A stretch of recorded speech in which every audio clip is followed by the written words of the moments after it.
Hello, everyone out there in the RPG land.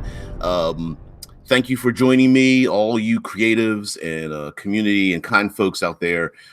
This is RPG with DBJ. Today is Third Pillar Thursday, one of my favorite. Thanks for being up. I mentioned just a little moment ago about in the chat about it. Man, I'm barely awake. And Scott Poe gave me some enthusiasm because, man, dude, you put me to shame, so I can't complain too much.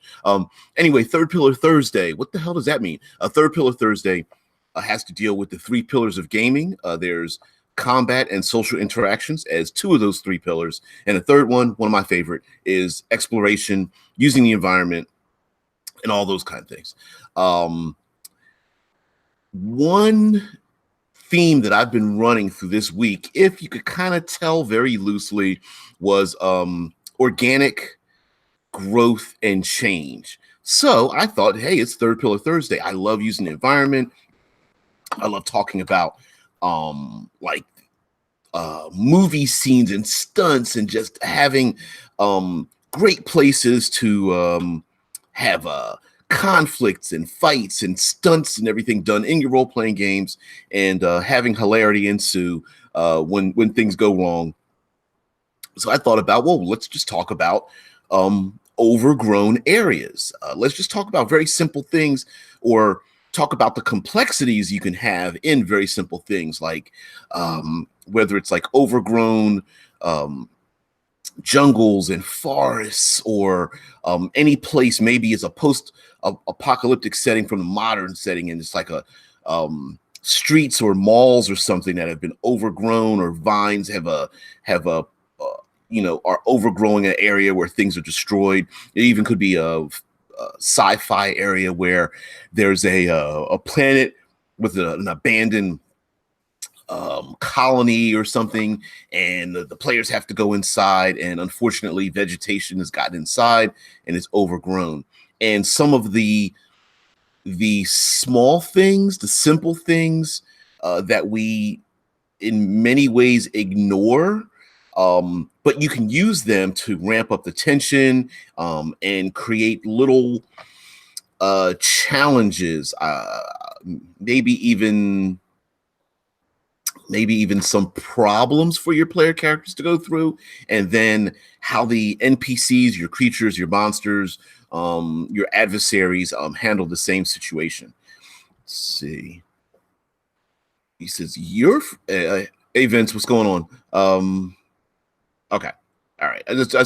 When you said I'm freezing, I was like, ooh, like, do you mean I as in me, or I as in you? You mean yourself. Okay, good. Because we have had some problems before. Okay, overgrown areas. Now, using the world's most popular role-playing game, 5th edition Dungeons & Dragons defaults to having areas that are overgrown or difficult to go through by adding difficult terrain. Basically, it mathematically devolves down to half movement, but the calculation is actually like it costs 2 feet of movement for every foot of movement you go through it. So if you, for some reason, say there's like 3 feet of vines, then that means that it costs 6 feet of movement to pass through from one area to another. They don't quite specify, but they have examples of stacking difficult terrain so that something can cost 3 feet, 4 feet, 5 feet of movement, or what have you, as examples. And stacking difficult terrain is probably an option if you want to show the differences between, say, a jungle valley, and it's difficult to go through the main valley, but if you climb up on the hills, sure, it's still difficult, but it might not be as difficult to pass through. Something else that something else you might want to consider is how to handle getting through the material of like an overgrown area. For example, you can have something like using blades, of course, machetes. You're in the jungle, you got machetes, you got a thick forest. using chainsaws, using bulldozers, just using brute strength and pushing through or something like that. You may want to have some kind of like, whether it's hit points or damage points or structure or whatever is used in that role-playing game to allow people to remove the material in their way. Because hey, if they're brambles or kudzu or any kind of like vines or overgrowth or something like that, people might want to get that the hell out their way. And of course, they're player characters, right? They're adventurers. They are amazing individuals. It's a possibility that they have like can shoot lightning. They've got laser rifles. They've got psionic abilities or something like that to move all of those things. Scott Poe even says sounds like a skill challenge at that point. Absolutely. And you might want to modify or modulate those skill challenges. Do you want to have a skill challenge every 10 feet? Do you want to have it every hour? Do you want to impose skill challenges or you suffer exhaustion or some kind of other condition? Ooh. Yeah, Vince, of course, says, I got me a ship core that grows jungles. Absolutely, right? So using that to instill, hey, guys, you're going 5 miles through deep jungle or overgrowth or something like that, maybe a swampy area, and to impose some of those things, those limitations, maybe temporary losses in constitution or endurance or stamina, because of how hard it is to get through the material, or even the chance of having losses in strength or muscle or physique, could impose some of those limitations. But there's even other things, as we can kind of deep dive into this, there's even other things that you might want to impose just going through an overgrown area. Like Vince says, having enemies who don't have the penalties in those areas can be really terrifying. Especially, the first thing that comes to mind are like insectoid or like marsupial type creatures. So apes, monkeys, bonobos, those kind of creatures, ones with hands where their feet should be, able to move through and scamper over these areas or through the areas. Maybe if they're smaller creatures than the PCs, they're able to slip through, under, over, top, and climb if they have an excellent climbing ability or a spider climbing ability. Insects themselves, whether they're giant-sized or very small, like a swarm or something, would be very terrifying. Of course, you've got your mosquitoes, and they're biting on you all the time. But you have things like swarms of like sturges or insect hives and whatnot that would be really terrifying, because they would have no limitations moving through this area, while the PCs might have it. Have enemies that have advantage in the situation. That's what RP Gamer says. Even Vincent says they have a super easy time hiding and moving, even though you have it harder. Makes all encounters a lot more difficult that way. Yes. And based on the, let's get into a little bit of the combat part of it. For example, based on how thick the area is, you might want to impose some kind of like penalty or disadvantage, or bane instead of a boon, or like a die penalty, a minus 20% penalty on a D100 system, disadvantage or whatever. You might want to impose those kind of limitations, especially when using, say, ranged weapons, because you can't see to target something. Maybe impose those limitations on swarm style creatures, because you can't focus on just like one fist-sized beetle when there's 200,000 of them floating around. And Vincent says another reason why CR is bullshit. Even enemies are just better in certain environments, and I absolutely agree. I'll just make an example, like a swarm of spiders or centipedes or something in a city.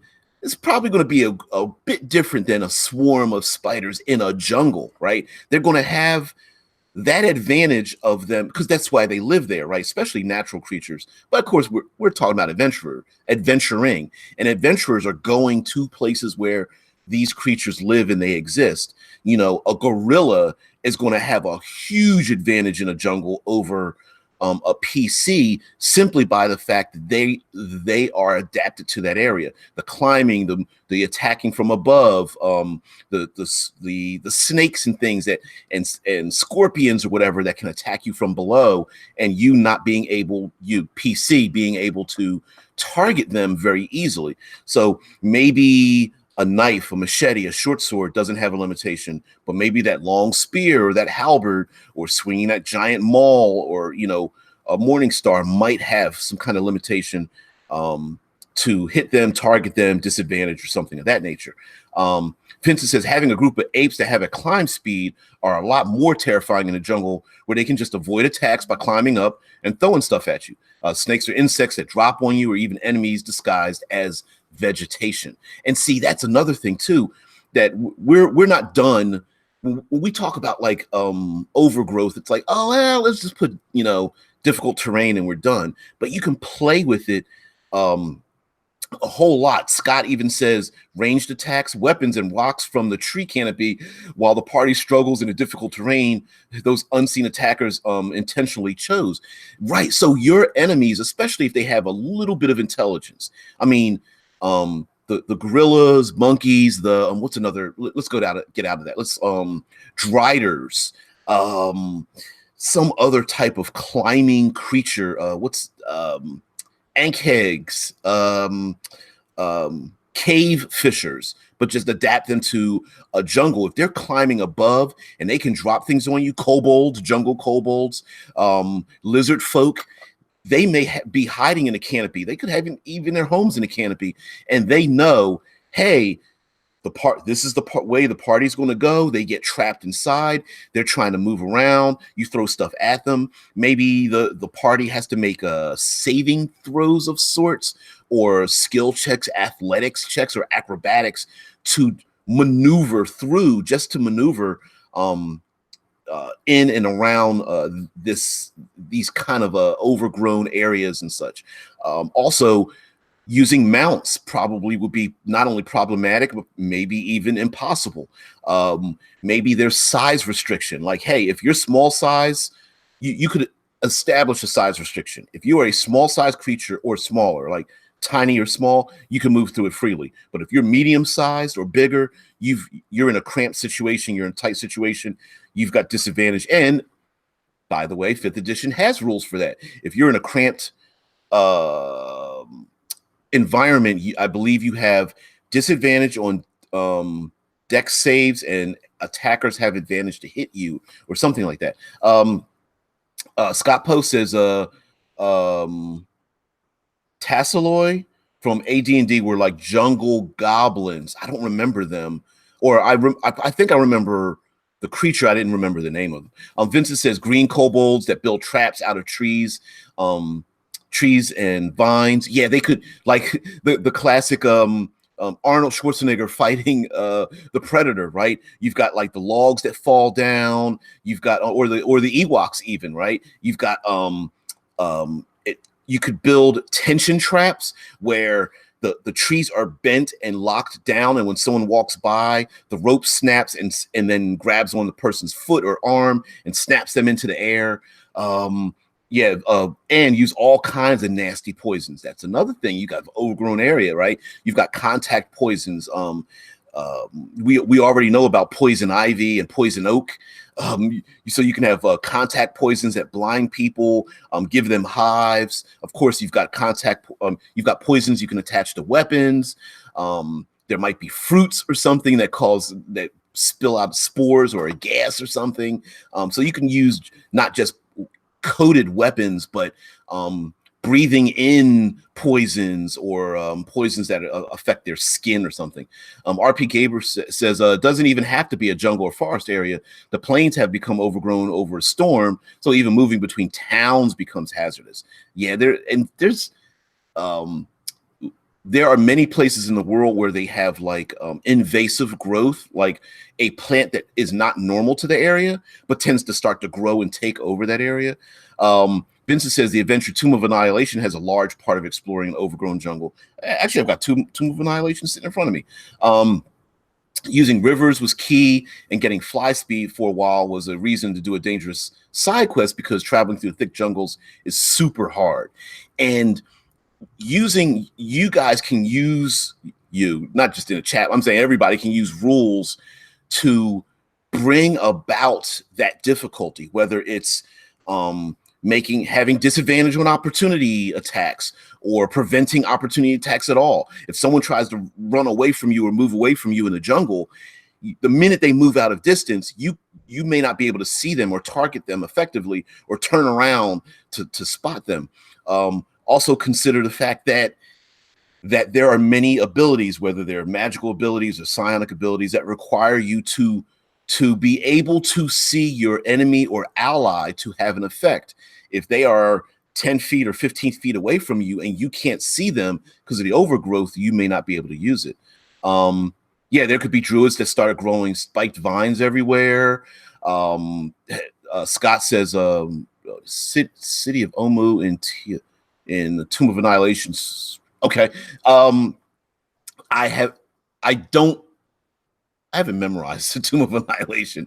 But that's the island of Cholt, and the entire adventure has to do with nothing but oh shoot. There we go. I'm back.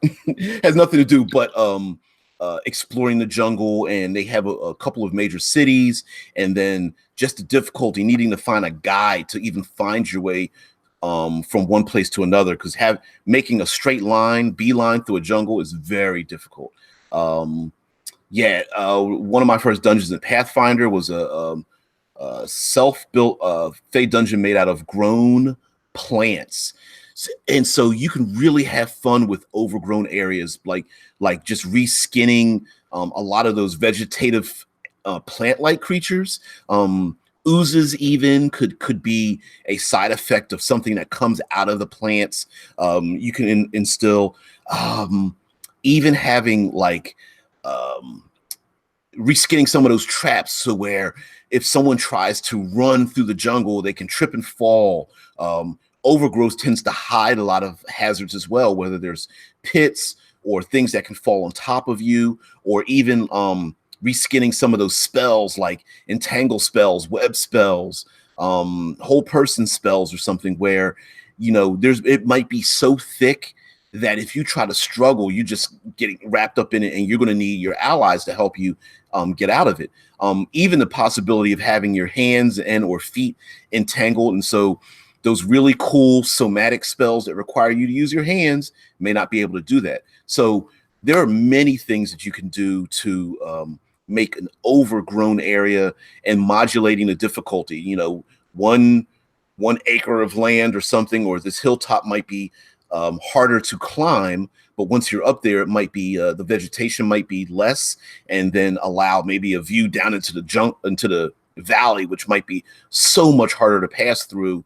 But also, we're talking a lot about the difficulty that players have to get through it. And sure, it is very punishing, but they could also use it to their advantage as well. If those druids and rangers in the party, those survivalists, maybe you're a barbarian or something, or some other kind of woodland elf, but maybe the elf, you're a wood elf, but you grew up in a jungle or a forest, or even like RP Gamer says, plains where you have overgrown areas. If they're adapted to that, they could use that to their advantage, maybe gaining bonuses on stealth, like advantage or something, or a boon, or like a plus 20% in the percentile system.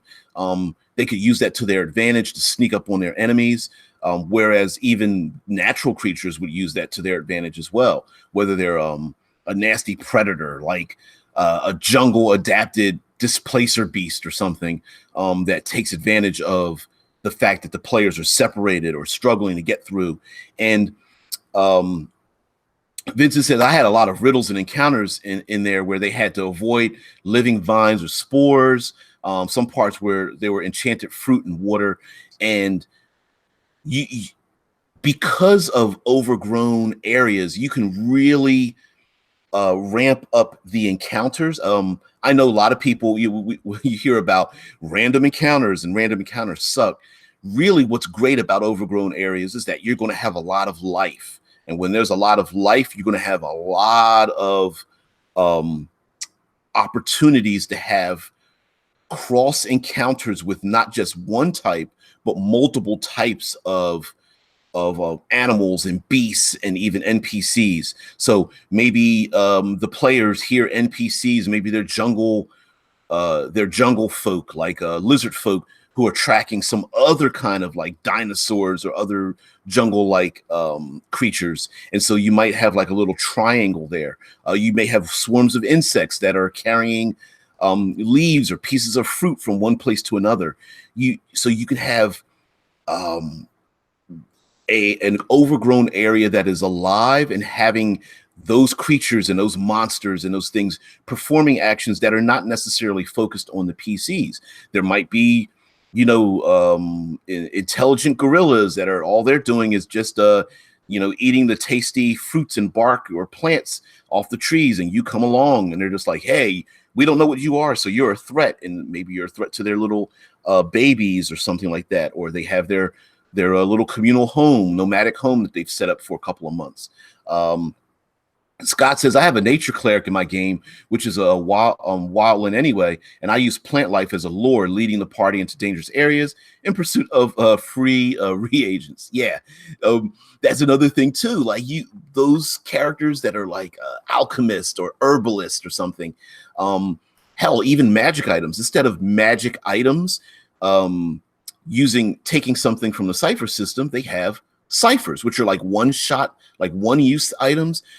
Overgrown areas give a great opportunity to have a couple of skill rolls or having some type of knowledge rolls or history or nature or survival to find like temporary one-use items. Like, hey, instead of a potion, if you gather these roots plus these plants and this pollen and make it into, and crush it and make it into like a moist substance and use it on a leaf, that acts as a healing salve or a healing patch or something. Maybe there's a fruit that gets rid of exhaustion or makes you see better in the dark or something. So there could be this idea of like gathering items or finding natural elements or rare plants or things that are high up in the tree canopy that someone can climb up and grab that act as quote unquote magic items or temporary bonuses or gifts or something that they find, especially if the creatures there know what it is or are looking for it, or those lizard folk that want to find that special oil, that the aloe that comes out of a plant that gives them the ability to become chameleon-like in the environment, i.e. invisibility temporarily. Sure, maybe they find it or it gives bonuses on stealth or something. And then the players stumble upon it and they can get some of those aloe leaves or whatever. Yeah, mo plants, mo problems, Fat Ninja. Thanks to, Dead Man the Storyteller says, enchanted fruit that quickly turns to cursed fruit when separated from the plant. And that's another thing too, right? Like, what's that crazy expensive coffee? I call it butt weasel coffee. It's like a coffee bean that is harvested from the duty from tree weasels, and it's like $400 a pound or something.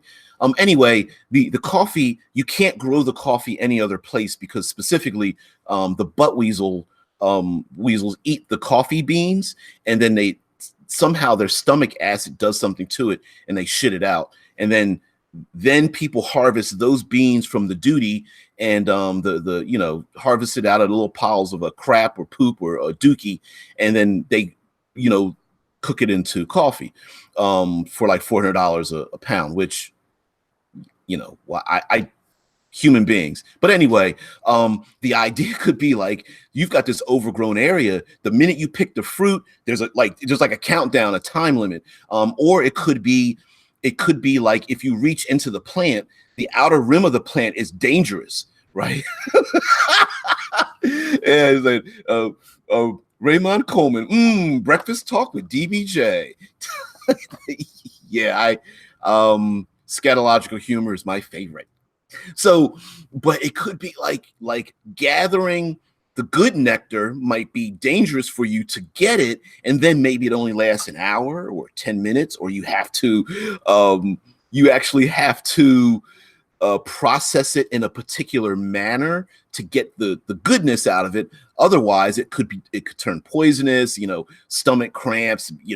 Giving you like disadvantage for another hour as it gives you a strong case of ass fuel or something. I mean, it could be any kind of things. Yeah, Scott Poe even says mushrooms based on healing potions, safe versus psychedelic effects. He says, I think that's Sumatran coffee. It's something like, yeah, I don't remember where it's from. It's hideously expensive. I can't imagine the process it went through to discover that using the beans from butt monkeys actually is a good thing. So because all the failures, I just, is there that one guy that's like eating stuff out of duty until he finally figures out like, oh wow, that's a good one. But anyway, you could have this also the idea of having mixed reactions, like, hey, you get healing, but it also puts you to sleep, or this improves your strength, but it also blurs your vision, right? You could mix and match a bunch of those things. Maybe having a percentage chance, or you roll a d6, and if you roll a 1, it's got some kind of penalty to it, or make yourself some random tables. Hey, those of us that love our random tables, they're like, here's the good random table, here's the bad random table, combine it together. Yeah, great stuff. And then I had mentioned before about destroying the plants and such to get through it. The difficulty of getting through it may require using things like, whether it's you're in a modern or futuristic area where you're using chainsaws, you're in medieval and you're using spells or magic to like burn or use lightning or some other kind of thing, even using frost to break some of the material. And you may have to decide, like, you know what, setting fire to a jungle or rainforest isn't exactly conducive, like, yeah, you're not going to start a fire and have it spread, whereas maybe in a very dry overgrown area, it is very effective. Some areas go through those periods of time where it could be it could be dead yet still thick overgrowth, and it's almost like kindling. And you hit it with a lightning bolt or like a fireball or burning hands or fireball or something, and boom, it could light up. Whereas more like rainforests and such, you're probably going to have a hard time setting anything on fire. So and your stronger characters, the ones with the big long swords or two-handed swords, your blades and things, may need to try to make a clearing to allow maybe other player characters the freedom to move around and all that kind of stuff. So yeah, overgrown areas are not just limited to difficult terrain. There's so many things you could do with them. Plenty of hiding spaces, pits and caves, and let's not forget about the topographical area. Jungles aren't flat, rainforests aren't flat, forests aren't flat. There are steep hills, narrow hills, there's ridges, and sometimes there's like caves, and rocks are exposed, and boulders, and there's a chance of mudslides, and you've got rain and such, and you can stack there's because the environment is so dynamic, especially a natural environment, you can start to stack some of the difficulty. So if your player characters are very smart, not only can they use it to their advantage, they may quote unquote outsmart you a little bit. And so if you really want to challenge them, you can have heat lightning in the sky that's a precursor to a torrential rainstorm and a thunderstorm. You can have this idea that the muddy ground, they're in a valley and they want to climb up the valley, and it's very steep. And so you have it's very difficult to use your athletics skills to climb up, even though there might be handholds, but the ground gets muddy and slick. And if they fail their rolls or they fail their saving throws, they'll slide back downhill. There could be the torrential rain comes in, and the mudslide turns even more slick, and it starts pouring down muddy water and stuff, and so they have to fight through it. Maybe give the raging rivers or mudslide like a strength or a DC that they have to use their strength against and hold on, or they get washed downstream or something. So you can always start to stack other hazards. PCs might be in a fight with those same lizard folk, and instead of say, I hack it with my sword again, I hack it with my sword. Maybe one of them says, I'm going to kick him in the chest and kick him into the mudslide, and then have now the lizard folk now has to make that save because they got kicked backwards into the mudslide or something by using like a shove action. So having other options, having things happen in and around the environment, having it become dynamic with enemies above them and below them, enemies that are able to sneak away because that thick jungle, maybe those opportunity attacks are ineffective or have some kind of penalties by slipping away and such, using nets and things to spring up from the ground or drop down on the player characters. All of those things are very incredible. I'm sure there are going to be a number of PCs that are going to want to climb up into the canopy. And so now you have even further hazards and challenges where if someone misses a roll by, it might be easy to climb the canopy, but if they get into a conflict or a fight and they fall, or someone is forcibly knocked, with a magic missile and knocked out of the canopy, they may not just fall directly from 60 feet to the ground. They may encounter some entangling vines or things on their way down. And so you can grab a random die, like, hey, I'm going to roll a d6, and whatever the die is on a d6, that's how many feet you fall before you hit something, right? I rolled a 3, so you drop 30 feet, and on that 30-foot roll, make a roll and see if you can grab onto a vine or you get entangled or something. Dead Man a Storyteller. This is Mudslide, aka this is Mudslide. You know what? That I love the movie 300, but that movie would have only been 5 minutes if he hadn't gotten that head nod from his wife, like Lena Headey, I guess is her name. She just was like, you better kick his ass. I love that movie. I love 300.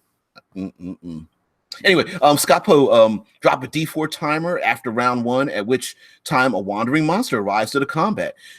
Exactly, like you can even, and that's the quote unquote good use of metagaming, right? Roll a die, leave it on the table, and let them wonder. And as that noise, and maybe even there's blood and gore, the player characters are doing something, they're all struggling and pissed off and cussing at the trees, and then here comes another wandering monster. Oh, here's another one. Oh, wait a minute, here's another one. And you could have, like, whether it's like a dinosaur, pushing through the jungle, and then there's snakes, and then the player characters running through the jungle. Oops, they disturbed a insect, vine or something. Oh, there's birds circling overhead looking for food, or vultures or whatever, looking for dead materials. And then here comes the lizard folk, and the lizard folk have been in conflict with the green kobolds, and then they join in, and so maybe avoiding conflict might be the worst thing to do in an overgrown area, as some of the more intelligent or predatory creatures start going after these strangers that don't fit into the area.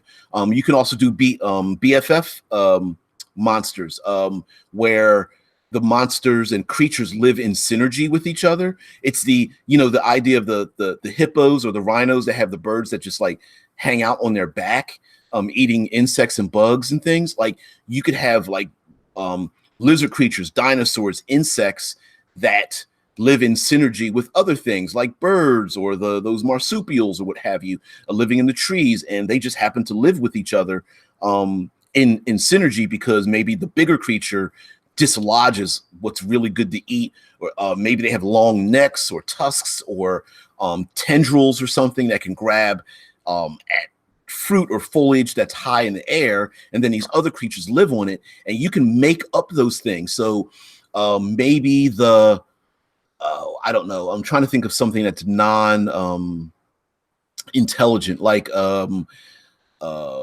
maybe the insect hives or the ankhegs or the cave fishers live in kind of harmony with birds, jungle birds or something. And so the insects always dislodge the great nectar, and then the birds can come down and they eat inside the nectar, because the insects are really good at able to move little bits and pieces of material around. But of course, your intelligent creatures are probably riding some of these things.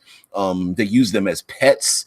Maybe they follow a herd of some sort that goes through the jungle, and they're able to maneuver and pass through the jungle. So just and this is just me, just like coming off the top of my head, like, what kind of things are in the jungle? What kind of things are in forests and whatnot? I love thinking about movies. So think about your classic overgrown area movie themes, like let's get out of the jungle, let's go to a forest. Westerns where people are riding horses and trying to go through forests.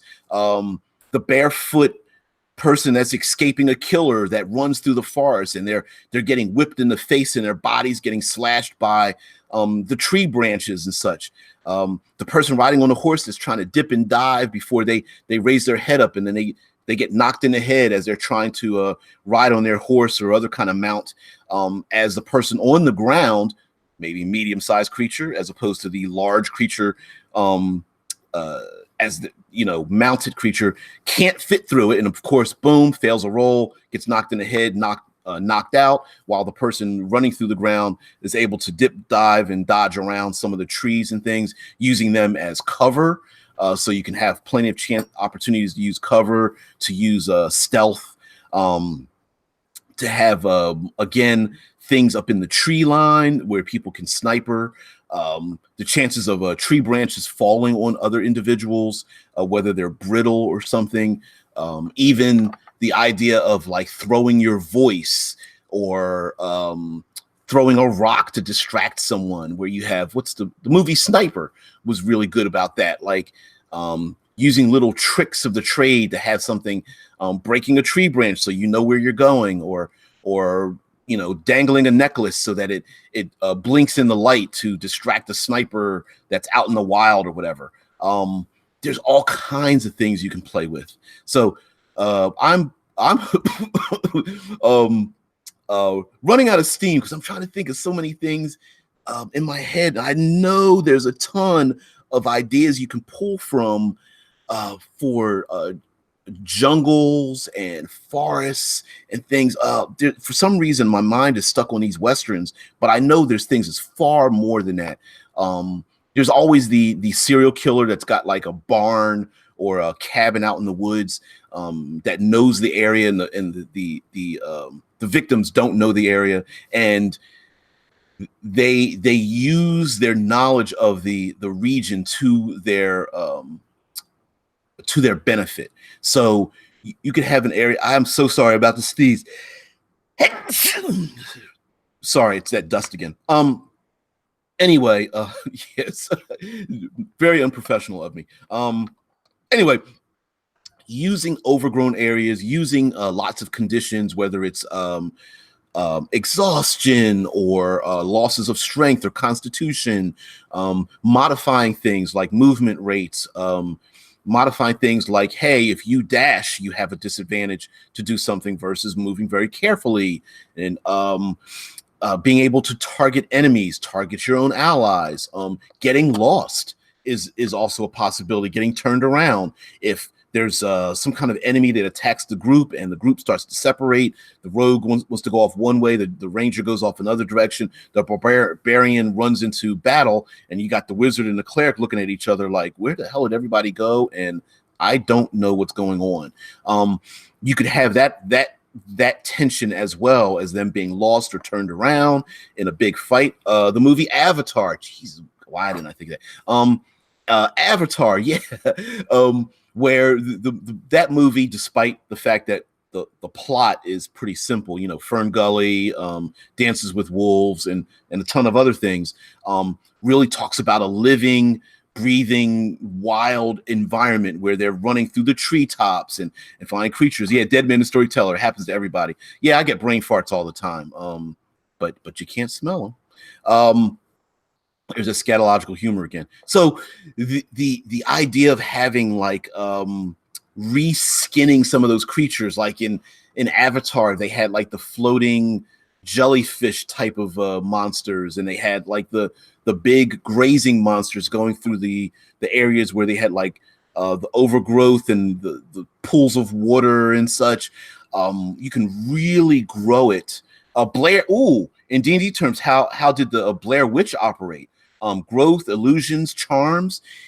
Oh man, wow, hags, ghosts, even those intelligent undead living out in the forest and attacking people. Okay, so I would say that you could go with, let's go with something basic / classic, like illusions or charms. You could use those, and then because they are using illusions or charms or like what's mirror images and things to distract people, that they have a greater effect because they're using it in an environment. They're using it by overlaying it in an environment. So using mirror image in a maybe an overgrown area or jungle might have a greater effect, because not only is the person seeing, like, say, multiple images of this enemy or like this evil being, but it's more effective as well. Things like throwing your voice, turning invisible, an enemy that can shape change. I believe there's hags that can change their shape. There are, like, what is it? Oni or Ogre Magi, Rakshasa have shape-changing abilities as well. And those polymorph abilities might be very effective, especially if, you know, a medium-sized creature can change into something small and tiny, like a little mouse, a little monkey, you know, and slip away and then turn back to full size. You know, all you got to do is go maybe 10 feet away, boom, pop back to full size and get the hell out of there. And also maybe like a Blair Witch could have traps set up, and those traps, instead of, and you know, my big thing is about reskinning, right? So instead of making a dex save to fall, maybe it's an intelligence save, because it's more confusing to get out of this area because it's very hard to navigate. Maybe it's a wisdom save to figure out which direction you need to go. So it may not be a physical entrapment. It could be an arcane style of trap. Like you go into a clearing and you're confused how to get out of the clearing, because every time you step out of the clearing, you push through the woods and trees and you step right back into the same clearing you came from. And so you need to make an intelligence saving throw, or have the maybe it's very difficult to get out of it, and spellcasters need to spend a spell slot to temporarily mitigate or take away or disrupt the spell effects that are in the area.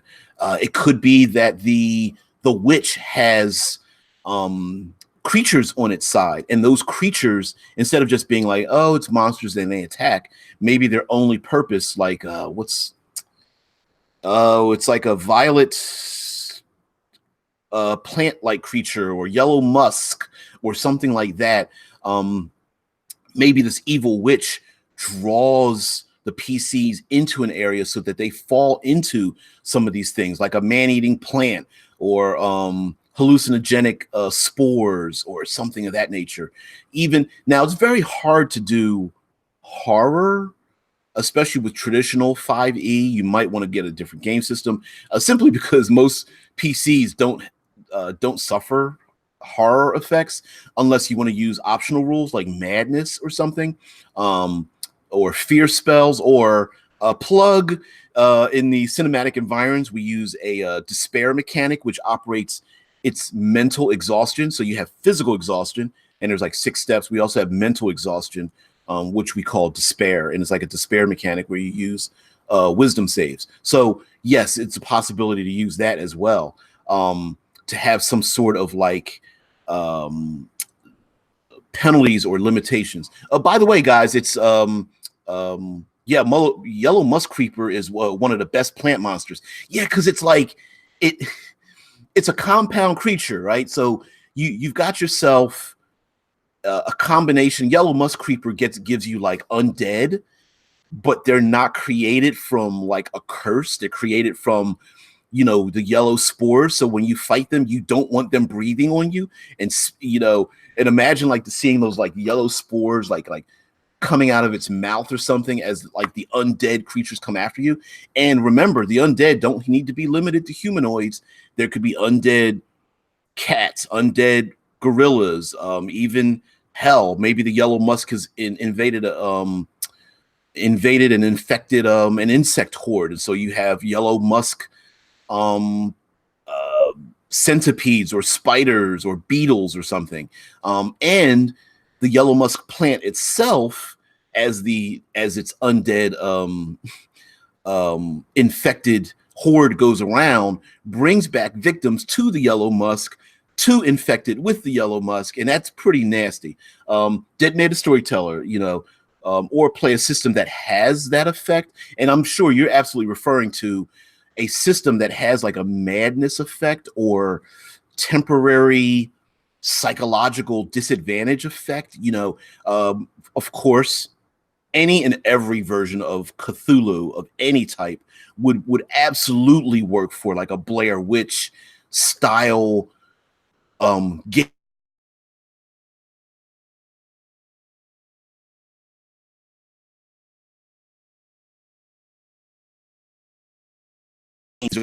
or something, or fun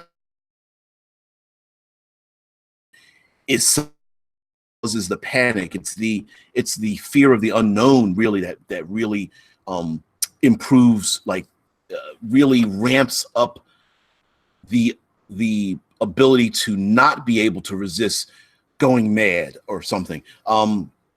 Finding victims in the woods, you know, strung up in trees and in entrails pulled out and all that kind of crap, skin pulled apart and all that, you know, stapled to tree trunks and all that, you know, those kind of things where you're just like, hey, wasn't that one of the NPCs in our group? Why is their head missing now and hung from a tree or something? You know, it's finding all those things and having those things happen to people. And of course, the panic ensues, people running, they trip and fall, they knock their heads, they run, trip over a root, and they drop their weapons, or something spills out of their backpack. They turn around and they lose sight of their own party members. It's all those things combined together. And especially just being able to put some of that stuff on the table can ramp it up. Like the game Dread, where you use a Jenga tower, trademark, that where you fail when you knock the Jenga tower down. You can put things on the table, roll a d4 and start doing a countdown, putting things there that where the PCs are aware that given enough time, something will befall them. And of course, compound environments, right? There's that heat lightning overhead. Oh, now it's starting to rain. Oh, the rain's starting to get heavy. You're running into an area where you're running through the woods, and oops, there's a cliffside. And 500 feet away, you see a rope bridge. Do you want to cross the rope bridge now? And then you have these other dangers where you have like maybe the raging river below them and all that. So I love, and as always, I love dynamic environments. They're great places to do things, to operate and such. So yeah, guys, thanks for joining in. This actually might be one of my shorter live streams. And yeah, sorry about yesterday. To this entire week, of course, tomorrow with Future Friday, is all about like organic growth and changes and allowing things to happen in many ways. As a generality, I'll try to have like a theme throughout the week. So whether it's having organic growth for a player character, having the natural outcome happen when you're a game master or a dungeon master or storyteller, and rolling with it, whether it's having your PCs in an overgrown area or whatnot. Yeah. So today's a D6 On the D6th and D20th of every month, we have a release from Critical Hit Publishing. So we have another release. They're little 3 to 4 page adventures. They're $1.50 on Drive-Thru RPG. You can find that down, links and stuff down in doobly-doo. Of course, everything else. Please, I was going to say patronize. Please check out all my other co-hosts that help me bring to you interesting and thoughtful and just generally digital pizza time as we talk RPGs around the table. So check them out as well. And yeah, by the way, everybody out there, let's see. If you thought yesterday's weird and deep dive into World Anvil was cool, give a thumbs up. But honestly, Infinite Roleplay, yep, you mean to say patronize. Yeah, don't patronize me. The guys, thank you very much for tolerating some of those things. I think some of you out there would absolutely be like, nope. I think yesterday was a little bit on the wild side. Kind of lost track of what the hell we were trying to do, and that's always my fault because I'm just like, I could have done some research and decided like, why bother doing that? Why don't I just open up a program, share it with you guys, and then we all go down into it? Which honestly, going through World Anvil, like that damn program, I'm thinking like that's a big challenge. Like I'm already in my mind, I'm going like, you know what? I'm gonna take that World Anvil challenge and try to fill out every single one of those categories, at least one thing in every category. Yeah, I gave a thumbs up to that to that, but it is a deep dive. Oh, Scott Poe said nobody died. You know what? I got an ego. I might have got a little bruise here and there. Might have to get myself a tasty pastry to cover my feelings. So anyway, guys, thanks very much for joining me. All your stuff is gold. Yeah. Listen, Coleman, you need to watch your mouth. Don't talk to me like that.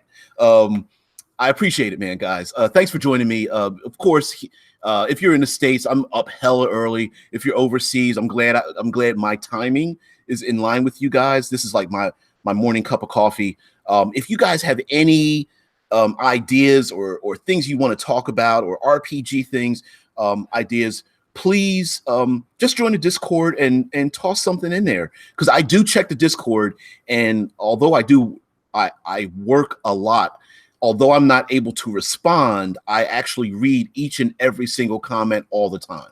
So I see everything, it's just not always able to do it. Yeah, Scott Poe says, yeah, the chats are always fun. No matter the scatological humor or where we go or the deep dive or something, dude, it's just like we're just waiting for the next person to show up. We're down in the basement. This is kind of like our digital tabletop. We're sharing pizza and drinks and stuff, getting ready to game. So that's really how I look at these streams, man. Every day it's just top of the head. What are we doing? Come up with a little bit of a theme, and then we just go down. I was about to say we go downhill from there. Yeah, kind of downhill from there. But and then maybe even give just some sparks of inspiration to other people. Some people were like stuck for an idea and you're just not really thinking about it. So this is just my opportunity just to reach out to you guys. So thank you very much. Hopefully these live streams might become a little bit more organized. Hopefully, I love doing an interview co-host style when people bring new things to the table. So hopefully I can become a hub for other things. I know some people were really amazed at what Fantasy Grounds can do, maybe just because it hasn't been in their mindset. So digital tools, people that bring new things to the table, just to take a look at them and do kind of like literally a live dive into it, like World Anvil, what we did yesterday, Fantasy Grounds, like Cipher System and all these things. Sometimes we just don't know what's out there, and we kind of want a review, but then we're like, I don't know about just watching a review video. I love something a little more interactive. How does that work? And so combining all those together, yeah, that's kind of my jam. So guys, thank you very much for joining me, and just to let me sign out here. Everybody, have a good day.